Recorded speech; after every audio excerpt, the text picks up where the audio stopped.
This edition of our podcast is brought to you by 360 Health and Well Balanced Nutrition. Welcome to the Health Geeks Book Club podcast. Listen in as Kristen Norton and Eleanor Russell review all those great health and wellness books you've been wanting to read or you have read and want to talk about. Here's Kristen and Eleanor. Hey everyone, we're back in the studio. This is Kristen, and I'm with Eleanor. And our lovely producer. I'm producer Tim. And it is, at the time of recording, National Nutrition Month. Yay! Yip, yip, yip, yip. Yay! And every year there's a different theme, and this year is Food Connects Us. And a while back, Eleanor and I, we sat down and talked about some of the books we wanted to read, and I said, what if we talked about some cookbooks every now and again? And we have a cookbook and a little bit more in this book that we picked. And actually, I have a whole lot of cookbooks. Yes, Don't you Tim? have a ton. I do. Yeah, and they're not all digital. Cooking is something I've done pretty much every day. I would imagine as a nutritionist, you have to have a lot of cookbooks. Do you use them as reference for your clients? Not really. To be honest, I have a handful that I like, and we mostly share them online, recipes online. I forgot I was going to bring something. Kristen and I were talking about, I was inviting her to maybe write a book with me, and she flinched a bit. But when I was having a career disturbance, I found time to write a book for myself, and I thought I might do something with it, and it was by the recipe, and it was a story of my mother's life and where she was living, what the recipe came into her vocabulary was, and then how it stayed in her recipe box, and I still have the recipe box. But anyway, the story of why that never got published is for another day. But I have tried to write a cookbook, so I appreciate what we're getting ready to talk about. Well, I'm at an interesting disadvantage because I love nutrition and food, but I don't have great expertise in the kitchen. Mm-hmm. And I have a very limited palate. I'm not a very adventurous eater. And so to the listeners, sometimes Eleanor and Tim can just be chatting about all these lovely food, these different cuisines. We're and foodies. Yummy. We're foodies. Yeah. And I'm like, I have nothing to contribute here. And I think sometimes people, like he might have, assume that nutritionists and dietitians do have that inclination. And I don't know that it's a universal thing. I don't think so. Now, we do have someone on our team, Christy. She was a cook in a couple of different Chapel Hill restaurants. And she, we love that she brings that to our team, that experience in the kitchen. And so after she was working in the kitchen, she then decided to become a dietitian. So she has that combination expertise that I think is pretty rare. Yeah, and it's really good to have on your team because Absolutely. as you're working with behavior change, I'm sure many of your clients are not familiar with the kitchen or have ingrained less than healthy habits in a kitchen. Yeah. Yeah, and Yeah. shopping and all that sort of. It's such a huge dimension of how we feed ourselves. Right. It's not just the nutrition recipe. starts in the kitchen for sure. And we do help with the meal planning, but we haven't even shared this book that we're reading. Yeah, maybe we could get there. We could get there. Hey, if you're as interested in prevention as I am, contact me, Eleanor Russell, at 360health, 4u.com. Whether you're interested in financial wellness or physical health products, 360 Health invites you to become part of our community. Salt, Fat, Acid, Heat, Mastering the Elements of Good Cooking by Samin Nosrat and art by Wendy McNaughton and with a foreword by Michael Pollan. Oh, Michael Pollan, I've read some of his books. Have you read any of them? Actually, I haven't. Okay, well, if you out there in the audience don't know who he is, he wrote some very interesting books. The first one I read was The Omniverus Dilemma. Mm-hmm. And then he wrote Eat Plants or something like that. And then he wrote Eat More, Eat More Plants. He has several books. He's one of the people that has been advocating for a plant-based diet to eat more plants. So he's an interesting fellow. influential in the market. And turns out that Samin taught him how to cook. I know, because she was taking his class in journalism. And she would bring these treats to their little group meetings, and everybody was like, "Oh, bring them again." And it evolved into this. Well, teach me how you do that. Yeah, Isn't that a fun story? This author is so impressive. Tim, can you read that blurb from her website? Yes, she says, I learned to cook at Chez Parnis in Italy alongside Benedetta Vitali and Dario Cecchini, and at the no longer extant Ecolo in Berkeley. I studied poetry with Bob Haas, Shakespeare with Stephen Booth, and journalism with Michael Pollan. Alice Waters and farmer Bob Cannard have taught me more about land stewardship than anyone else. Talk about well-rounded. I think so. She has an interesting heritage, too. She's born from Iranian immigrants in California, I believe is where they landed. And so she grew up here. But she's adorable. If you get a chance to check out any of her videos, high energy, just emanates this happy, Fun and playful nice, personality. and kind. I mean, just an interesting gal. So, yeah, and she's not that old. I mean, in comparison to me. Yeah, she's very fun and very humble for the experience that she's racked up. And, no culinary school, yet she's learned from the best of the best. And she's distilled these things that she's learned into this book. So like us home cooks can take some of the things that, she wasn't finding in the books that she was told to read. She was only finding from that all of these chefs knew these things, but they weren't necessarily saying these things. Yeah. And she has a partner in this book, Wendy McNaughton, who is an illustrator, which I thought was kind of a point they made in this book. They intentionally did not use photographs. They use illustrations. And when I was teaching science, and particularly in the structural sciences like anatomy, illustrations is much better than a photograph as you're starting to incorporate your new understanding, because the illustrator can drive you to the point they want you to pay attention to. And if you have a photograph, it's all there and you get confused.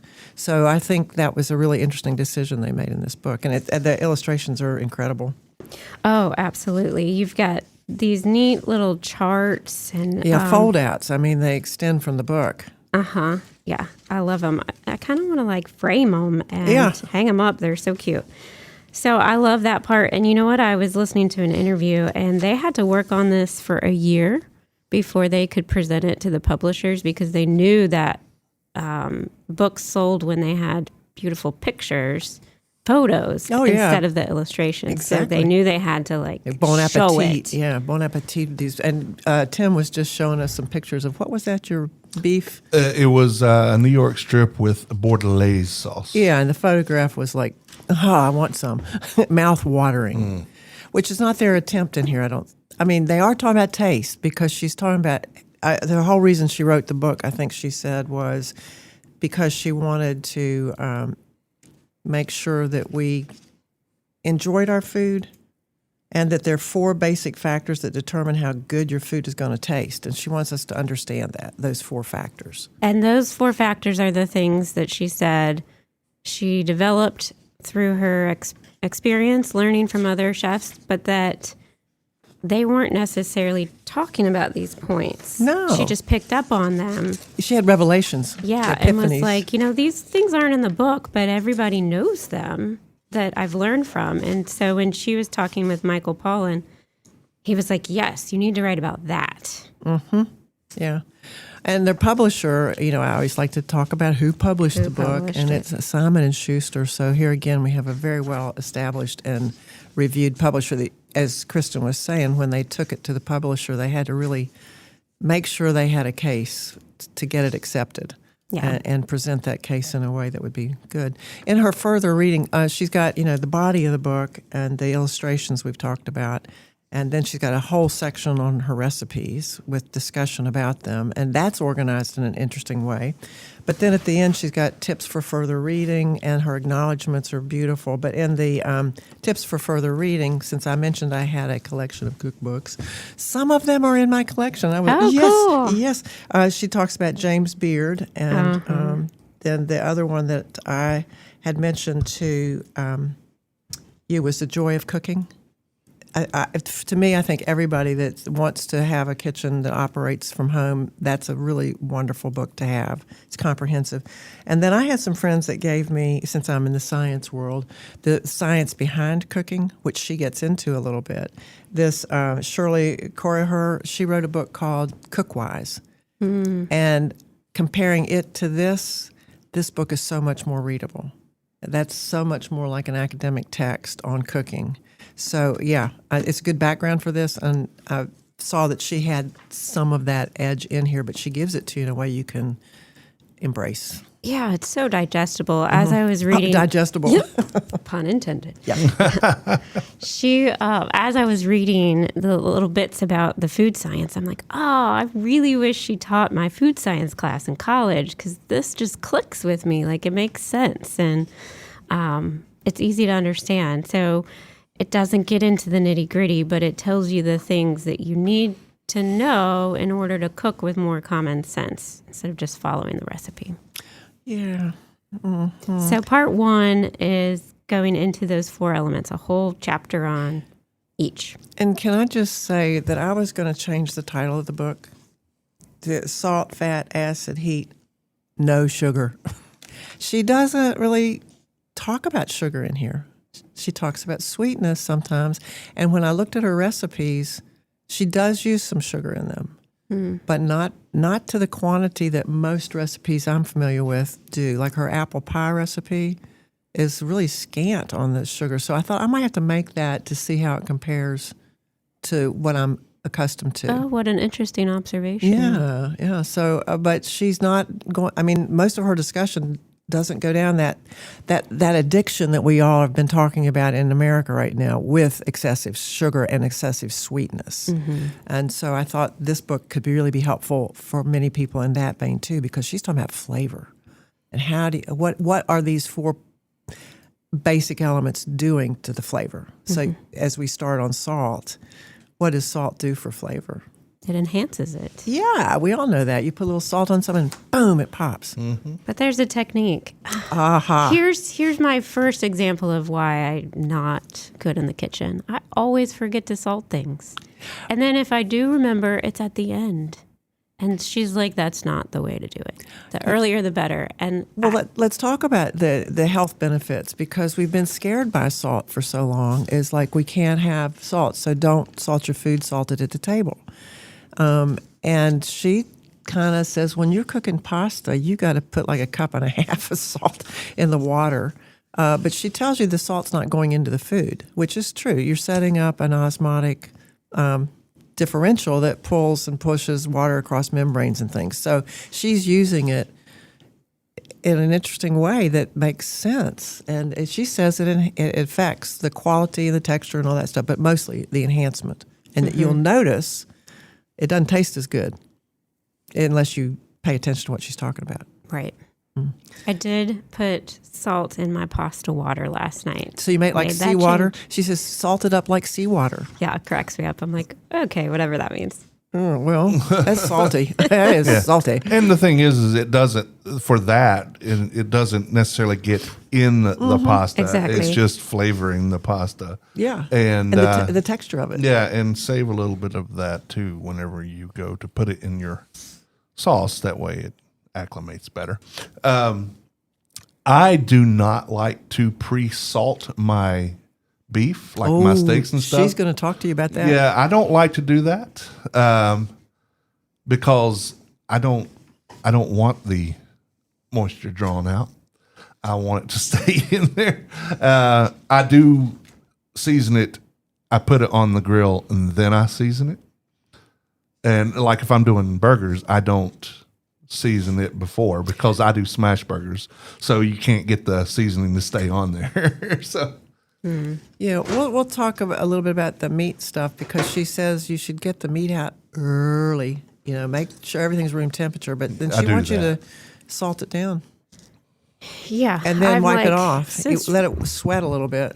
Since reading, I'm like, okay, I'm going to salt my chicken. But it takes so much forethought that I'm not used to, like I don't spend all day in my kitchen, so I forget to salt the chicken in advance. I can marinate it sometimes if I'm prepping on the weekend. Yeah, I've always been hesitant to leave any meat on the counter. It's like, I don't want the bacteria on there. Back to the salt. And a lot of like culinary students, my son he said, Dad, this is time temperature abuse. I'm like, what do you mean? He says, when you do this, then it does create a bunch of all this because they're taught not to do that. Mm-hmm. I also like the way that she talks about how do you handle your salt. So it should be in a cellar. It shouldn't really be in a box or a shaker. And you need a pinch, or you have a little pocket in your hand, and you can dump, or you sway, or whatever she calls it. Where you do this, I'm sure. Anyway, when she was talking about it, I thought, I've seen my grandmother do that. I've seen my mother do that. They knew these things. But they're never written down in the book like she's doing. So now we have access to some of these things that are observational through generations that if you don't grow up in a home that knows how to cook, which so many people are doing now, this is helpful. And it's fun. I mean, it brings the fun to it. And like, this is something I could look forward to doing and I want to do because we are learning more about those of us that are cooking at home and providing for our family a community meal. There's so many rich benefits beyond just the nutrition in that. Oh, 100%. Yeah. So I think she's contributing to that in a good way, too. Well, what do you think about the types of salt, Kristen? Because I got bogged down on that one. Did you? Because I got overwhelmed. I'm like, I got one thing of salt in my kitchen. No, I have two types, but what types do you have? Well, I have your normal salt shaker that I use for baking. You mean like a fine grained Morton salt type thing? Yes. And then I have a salt grinder with the larger granules. And is it sea salt? Is it kosher salt? Is it, she goes down to all these things. Yeah, I think it's just kosher salt. And and she says, throw away the iodized salt. She says, get rid of it. And I'm going, no, wait. I'm not sure I want to do that. Right. Because I don't eat seaweed. I don't eat kelp. I don't eat a lot of whatever else provides that. And it's very rare, right? Yeah. Iodine is not easily incorporated. And we know that your thyroid gland needs iodine. Needs a little of it. Mm-hmm. And that's your metabolic system right there. That's the regulation of your thyroid hormone.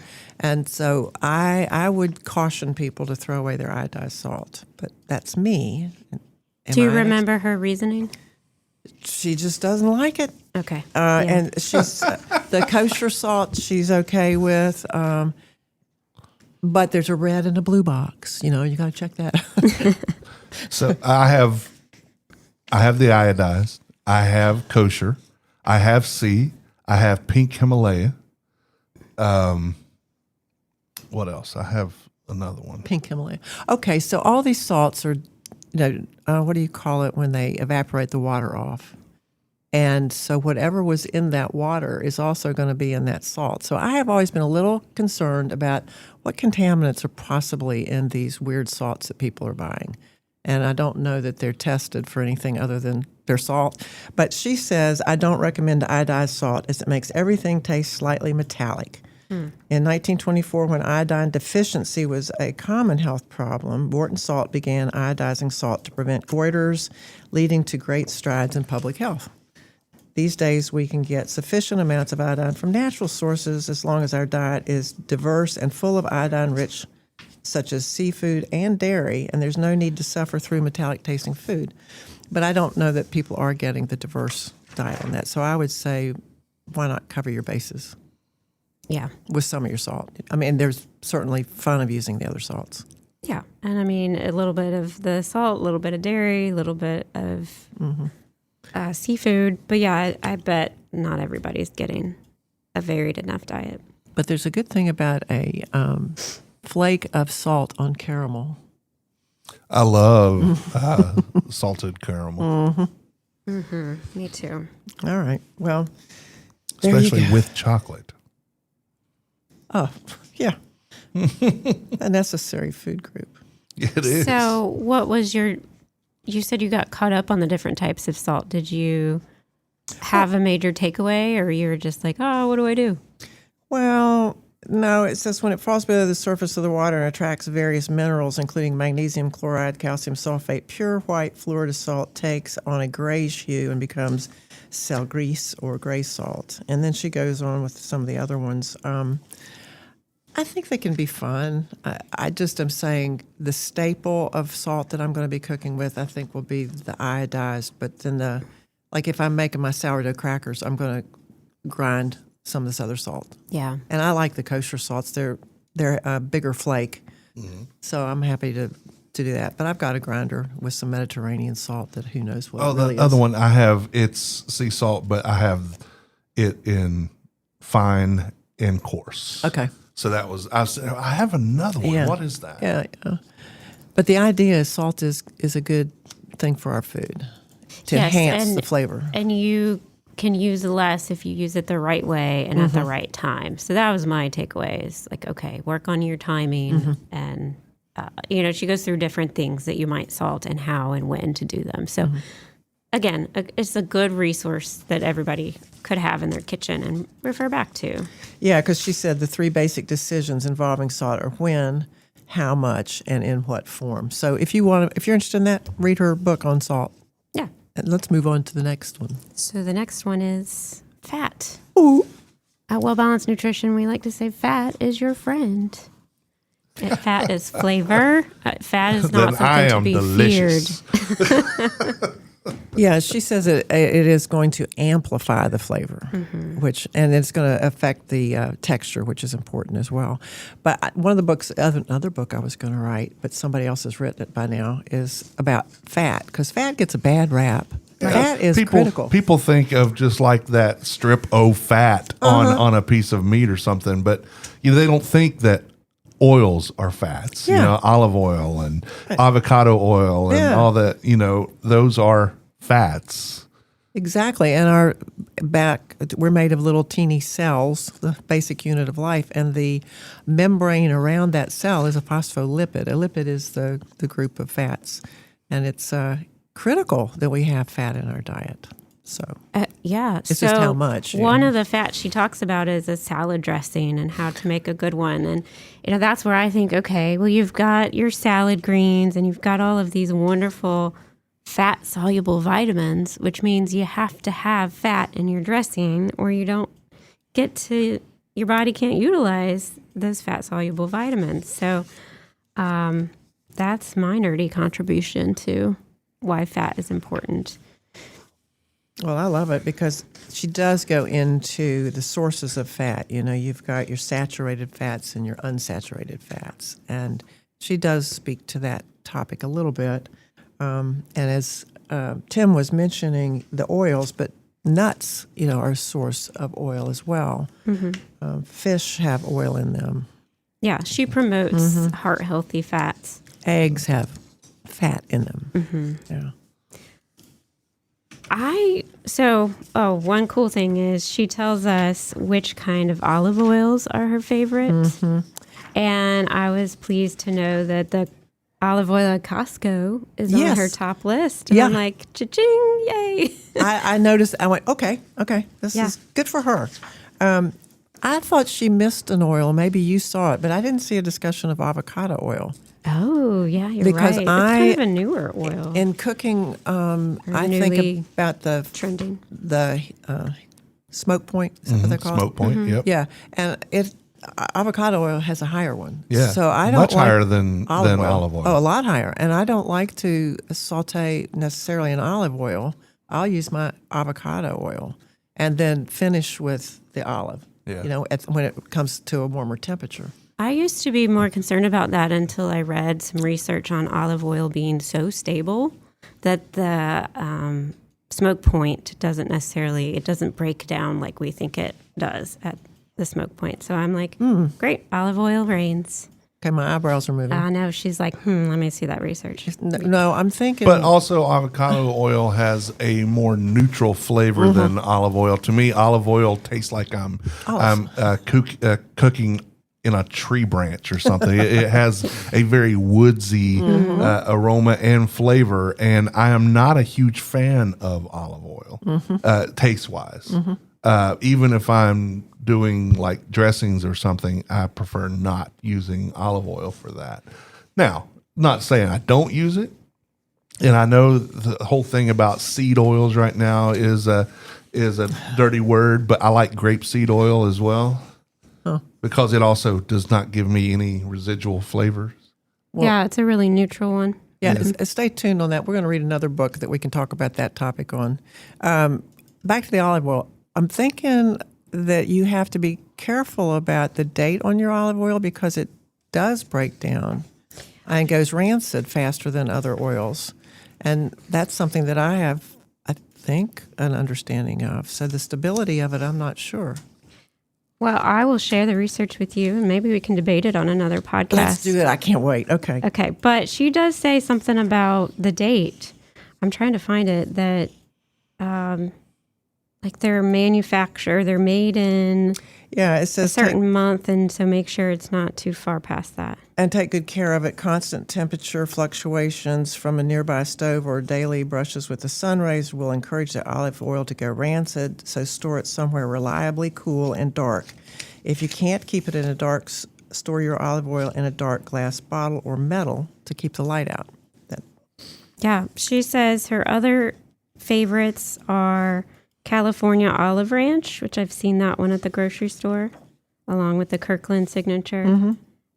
And she says, if you can't find those, look for oils that are produced from 100% Californian or Italian olives, as opposed to those with labels that simply read made in Italy, packed in Italy, or bottled in Italy, which imply that the oil is pressed in Italy from olives whose provenance cannot be traced or guaranteed.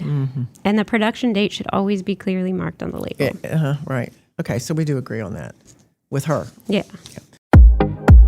Are you ready to take control of your health and wellness journey, but don't want to do it alone? Look no further than Well Balanced Nutrition. We offer personalized nutrition and wellness coaching tailored to your unique needs. Our integrative, whole-person approach combines the latest evidence-based practices with compassionate guidance. Whether you're managing health concerns or seeking to optimize your well-being, take the first step towards a healthier, happier you by booking a free 15-minute consult with one of our registered dietitians at wellbalancednutrition.com. So you guys were saying like you don't like the olive oils. No, I do. For certain dishes and whatnot. This is just another example of, I guess I can't really be a foodie because I don't taste that much of a difference. And I know I'm one of the few. And she's very particular, if you're, and she's probably not alone. I just haven't heard this before. That like if you're cooking a certain cuisine, then you have to use the oil that is traditional in that cuisine or it won't taste like it should. And this wonderful illustrator has put together this wheel of the world of fat equals flavor, and that if you want to use it when you're cooking, like you want to try a West African recipe, then she tells you which oils might be, because I'm not familiar with how they cook in West Africa, but I want to learn about it. So she gives you sort of a straight line to how to get started on that. I'm very interested International cooking and all the flavors of the world. Right. Yeah. As she closes her chapter, after her flavor map is shown, she talks about, just as I discovered in Italy, cuisines are distinguished by their fats. Since fat is the foundation of so many dishes, choose culturally appropriate fats and flavor food from within. Use the wrong fat and the food will never taste right. So don't use olive oil when cooking Vietnamese food. Use a smoky bacon fat when making Indian food, so on and so forth. And she talks about, how to heat your oil properly, and then also she doesn't shy away from frying food, which I haven't read anything about frying food for so long it was refreshing. And I don't fry. I have kind of quit frying food in my kitchen. Yeah, I don't. So anyway, might revisit a couple of those recipes sometime. Well, on to acid. She has her third chapter on it. What is acid? Technically, any substance that registers below 7 on the pH scale. Which is the concentration of hydrogen ions. There you go. Sources of acid are things like your vinegar, lemons, wine, mustard, ketchup, salsa, mayo. And so she teaches you how to use that. And she was saying, we would be tasting these dishes and they'd be like, it needs a little more pop. And so therefore they would add in a little acid. And this is one place where I could relate because I have this wonderful vegetable soup that I got from eatingwell.com.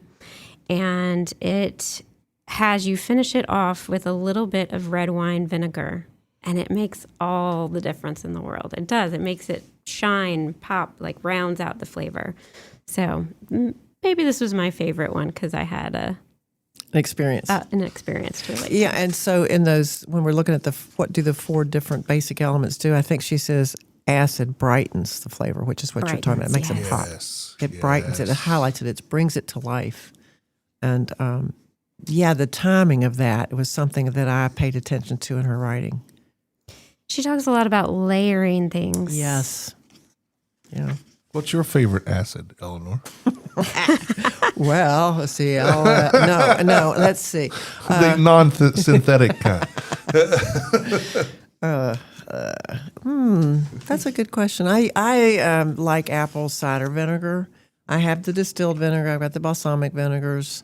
I have some rice vinegar. I mean, my kids go nuts when they come to my house and they say, why do you have so many things? It's like little bottles of stuff. Well, because if I'm going to do one of these adventures in my kitchen, I don't want to have to stop and go to the store for 2 hours. So I got it all right there. So if I need it, I got it. Oh, and the red wine cooking vinegar, which I rarely use because I don't know that it's that good. I like red wine vinegar. You do? The best of those. Well, but I'm also a lemon juice. Oh yeah! Yes. Oh, Yeah, me too. absolutely. Yeah, that might. I do that every morning. Lemon juice. Back to the rice vinegar, though. As I'm learning more about my California rolls, the sushi idea. Boy, that rice vinegar stuff is good. Oh yeah. It makes a difference. You make a little thing to put on the rice, your sticky rice, and then as you're dipping, there's places where that's good too. So. She's right. Every cuisine it's a match. The ingredients match the success. Is this book available on Intravenously? I wish. That I would be need great. all of these skills. That would be great because I'm sitting here starving. The ebook Kindle thing. Oh, probably. Is it in our bookstore? Can you get it in our bookstore? You can get it in our bookstore. Where is our bookstore, Tim? That would be Health Geeks podcast.com. And just go to the bookstore at the top, and that will take you there to everything that we are either reading now or will be reading that we know of. And, we tend to read very recent books, and this one is not so recent. Correct. It's 2017. So you might even be able to find it at your library if you just want to check it out before you purchase it. Right, yeah.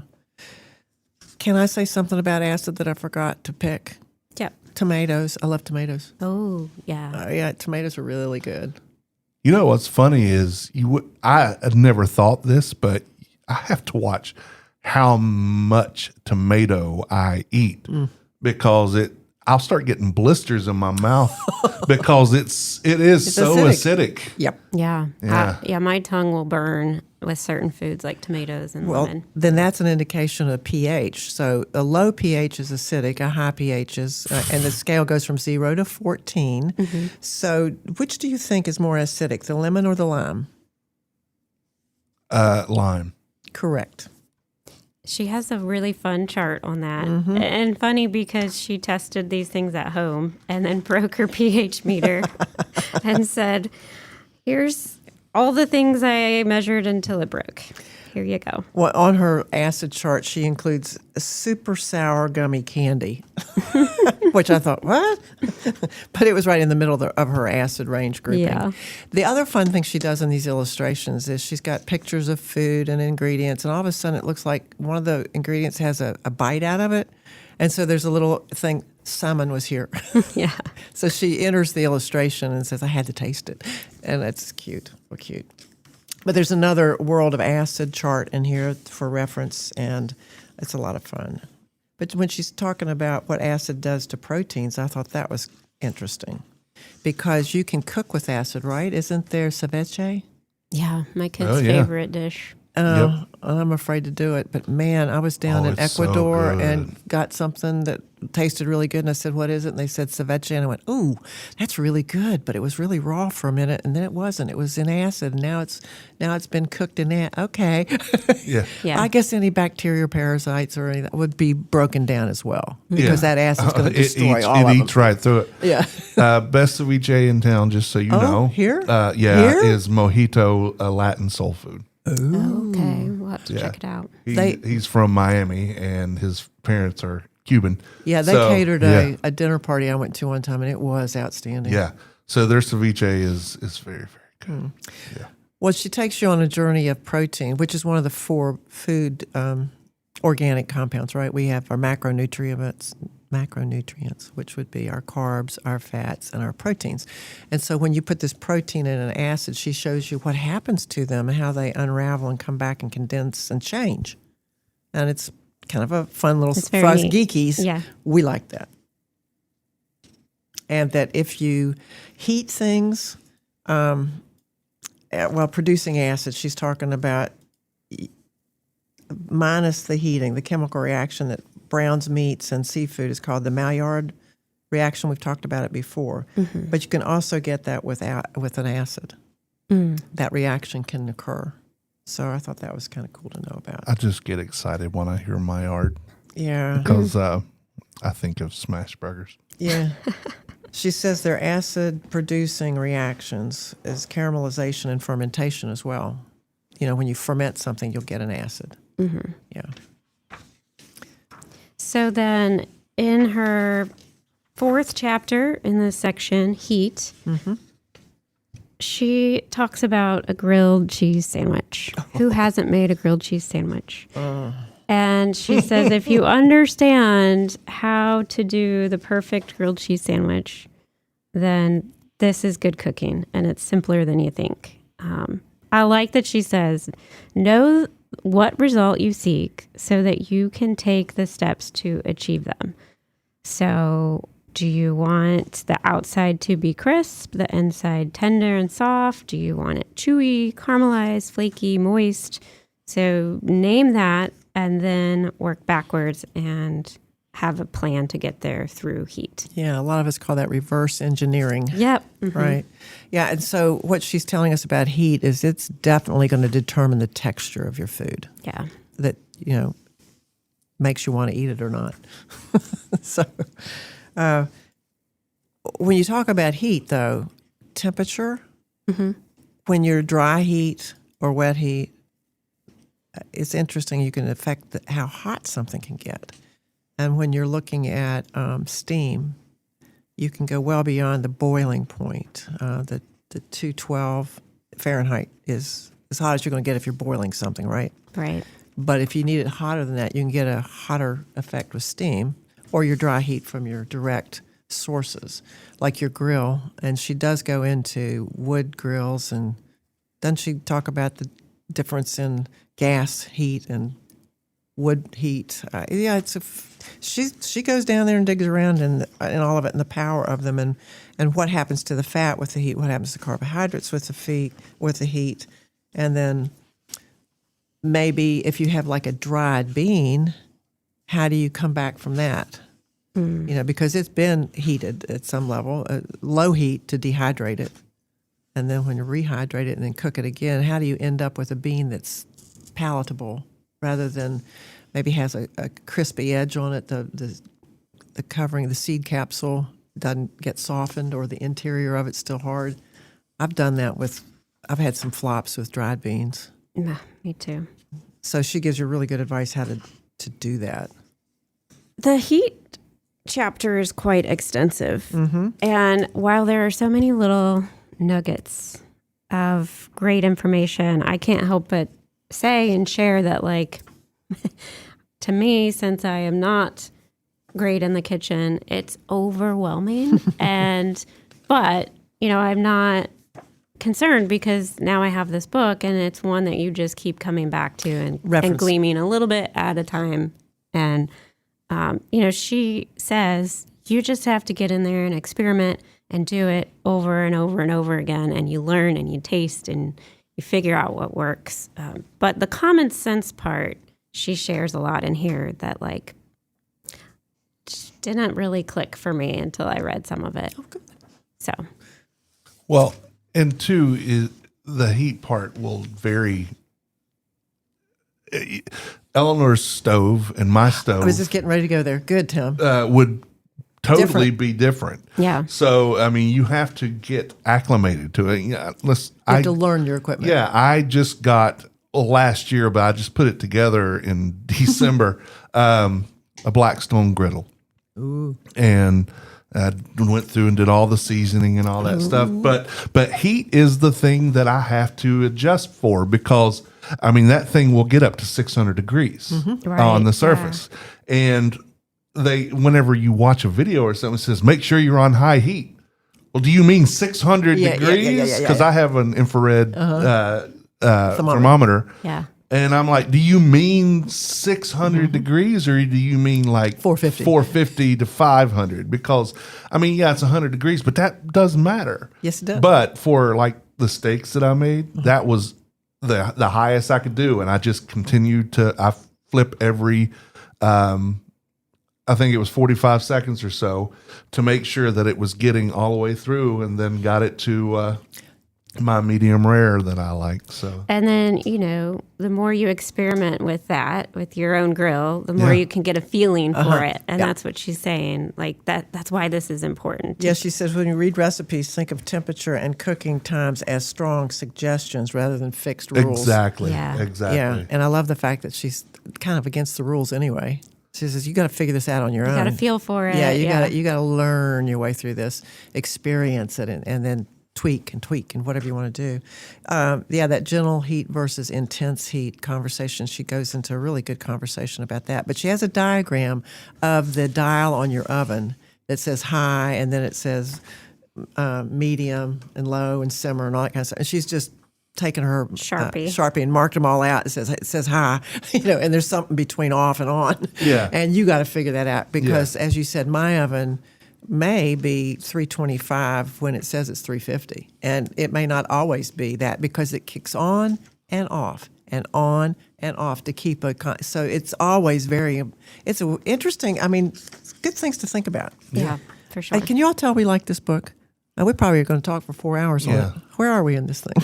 Yeah. So, stewing and braising. I had an opportunity to go to a braising class, and I missed it. And I thought, well, isn't that just crock pot? What is braising, That was kind of there's a buzz now about braising, and I'm thinking, I don't remember ever hearing about that. I still haven't figured that out myself. I've heard about stewing for always and ever. Yeah. But I think what happens with braising is my mother used to take a roast beef and put it in a cast iron skillet and put some potatoes and carrots around it and then flew it up about halfway, not covering it. Mm-hmm. And that may be the difference between the stew and the braise. The stew, I think you cover your ingredients with fluid. Oh. And in the braise, you don't, and you let that moisture evaporate, and then you use that reduction, as we were talking earlier, and make a reduction if you want, or a gravy or whatever, because all those good brown things from the high heat are going to be in that juicy thing that's left over that's flavorful. Yeah. Yeah, your little crispies. So braise, she goes over every way you could possibly apply these 4 elements into your ingredients, and then she gives you recipes and recommendations.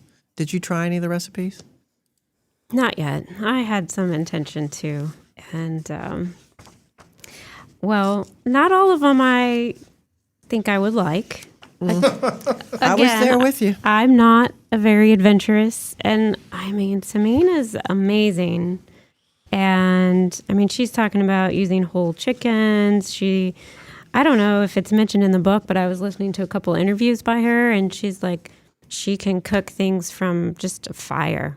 She's cooked soups and such with and I'm like, you are a badass woman, and I will You never are too, be Kristen. able to. No, you are. Don't put that out there. You're a badass woman too. One of the badasses that I know. Oh, geez. Thanks, guys. Well, you were talking about salad dressings. So she does have this great chart on what do you do with light, tender, crunchy, creamy.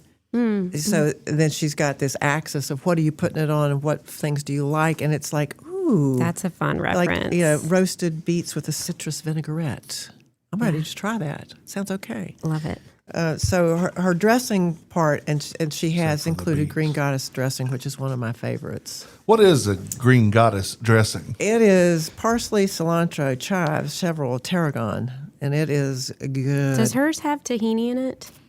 Most It of has avocado. I forgot that, and the basic mayonnaise. Oh, which she says you need to know how to make mayonnaise. and I have no interest. Oh my gosh, Chris, it is. You don't eat mayonnaise. I don't. It is the coolest thing to watch. So even if you don't eat it, it's just so much fun to do it. Have you made it? Oh yeah. Oh, You cool. just drizzle the oil in and into the egg yolk, and then all of a sudden this emulsion appears, and it's smooth and beautiful and gorgeous, and it tastes different than what you might find in a bottle. Maybe I will like it, even though I don't like regular mayonnaise. Well, I think most people that don't like mayonnaise, it's a texture thing.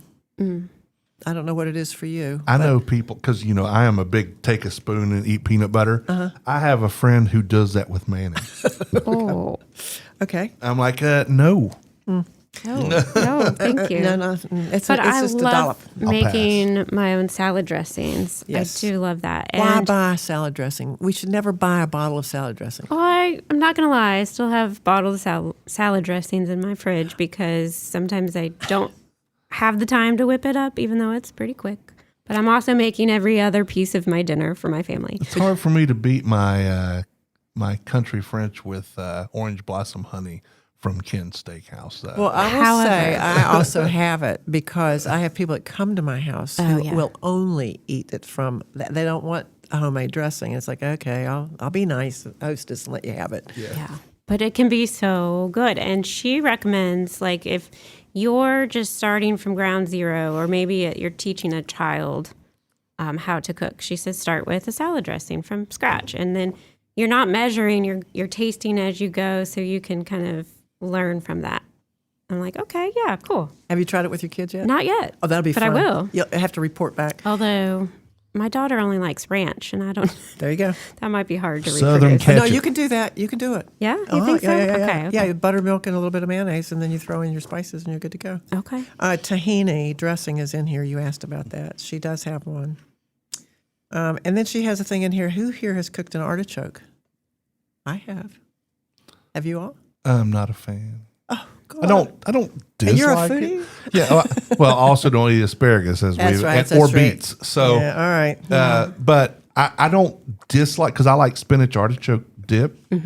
But that's just not my idea of you know what I could use? An artichoke. Oh, yeah. Yeah. That just seems like a whole lot of work. Well, she tore hers apart beyond recognition, and I was surprised because I don't take it down to just the heart, which is what she did. Yeah. Because Oh, you don't? Yeah, eating Do of you the eat the leaves. leaves? Yeah, it's really fun to scrape the little bit. That's not much on there, but it's like it takes you time to do it, and it's good conversation, and it's something different. Yeah. It's kind of fun to do. Yeah. What can you find to eat? This weed in the yard. Did you make anything from this book? Did I make anything? No, I did not. Usually I will make a recipe, but I have to say, nothing screamed out at me that I wanted to make it. Yeah. I said I might try. Oh, she did say about desserts because there's very little a discussion here about sweet food. Yeah, because I noticed that's missing from It is. She It's grew up definitely- not eating sweets. And I think that's and umami's missing too. Oh, there No, is it's a in there. page in there. Okay, I'm talking about just the title. Oh, yeah, yeah. Oh yeah. But she does have some desserts in here, and they're like Not overly ginger, heavy ginger, and spice cake, thick, hard, no light French, fluffy pastries because she's not going down that road. But she's a very healthy cuisine in here. I would say her recipes are very healthy, but the idea that she said if you recipes, you don't really have to follow them, just kind of get a sense of what you're doing, have an outline maybe, but no rules. Mm-hmm. But she said if you're doing a dessert, you got to follow that to the letter. She did, Right. She made a statement. If you're going to be cooking desserts, you cannot mess around. And Yep. so since her mom didn't cook sweets for her, but if she wanted them, she had to make them. So she noted as a kid or whenever she started with desserts, they were overly sweet. And then as she grew up and her palate was more refined, I think she moved away from just sweet to like a balance of flavors. Yeah, and fruits and vegetables. I mean, there can be and caramel. When you caramelize your onions, they get sweet. So it's not So like there's you're avoiding. sweetness, yeah. It's just what I think is a healthy thing is why does everything have to be sweet? Overly sweet. Yeah, we need to stretch the palate so that you can enjoy the diversity of flavor. Back to the dessert thing, though. Have you made a pie crust before from scratch? Because I have, and Heck no. it's no problem. It's easy to do. Easy to do. And anyway, she then puts sugar in her pie crust, which I never do. Oh, So I'm thinking, well, here you're okay. not doing sugar, but you're throwing it in the pie crust. Huh. Go Wild. figure.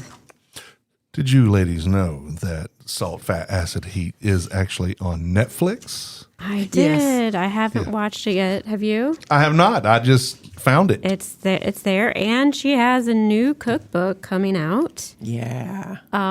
with 125 of her favorite recipes that she usually makes for herself, for her friends and family. So I don't know, maybe those are going to be the recipes that call out to us a little bit more than these. And these might be more towards like learning how to cook. It'll be, yes, we need to look at that book, and we might make it a little addendum to this after we get a chance to look at it. She, with the dessert fruits and things, so she does talk about poaching fruit and then making granitas, which sound like a shaved ice type thing, which would be nice. So just kind of light, fresh Refreshing desserts. Yeah, which not a bad idea. I like this book. I don't know that many people are going to read a cookbook from cover to cover like we did. Do you think everybody needs to have a resource like this? Absolutely. And I like the international edge on this because I have French cookbooks and I've got Greek cookbooks. And this is just kind of like all in one place with the foundational stuff. And since she says, just try it, play with it, then maybe this would be a good start for sure. Yeah. So my one of my boyfriends from the past, his mom gave me a book, a Good Housekeeping book. Oh, I have that one too. And it was like, how to cut a whole chicken and Is things it Better like, Homes and Garden or is it Good Housekeeping? Oh, Better Homes and Gardens. Yes, thank you. Yeah. Is that the one that's the It's blue, the red Red, and white check. check? I have that too. Yeah. I don't know if that's the same one. This was like a yellow book, but it was just like a reference guide that she felt I needed to have. And I kind of feel that this might be a newer version and maybe easier to read and fun to dive into. That could be a good gift for anybody that has a new house or recently starting married. Right. And the end plates have the kitchen utensils and things that you would need to have, the tools you need for cooking. Yeah, Yeah, it's good. It's a good book. I like the book. I would say, yeah, check it out. for sure. Thanks for joining us on this. I'm Eleanor at 360 Hi, Eleanor. Health. And you can find me at 360health, number 4letter.com, where I am trying to focus my attention to helping people with preventive strategies that help build and maintain good health. If you're interested in that, check me out. And I am Kristen Norton, one of the registered dietitians at Well Balanced Nutrition, where our registered dietitians help you focus on lifestyle changes, one little tiny step at a time. And we work with you on your journey so that you have accountability, support, and encouragement to get to where you want to go. Check us out at wellbalancednutrition.com. Check out the bookstore, healthgeekspodcast.com. And if you made it this long, please like and subscribe and leave us a note. And share. And comment. Thank you. You're the best.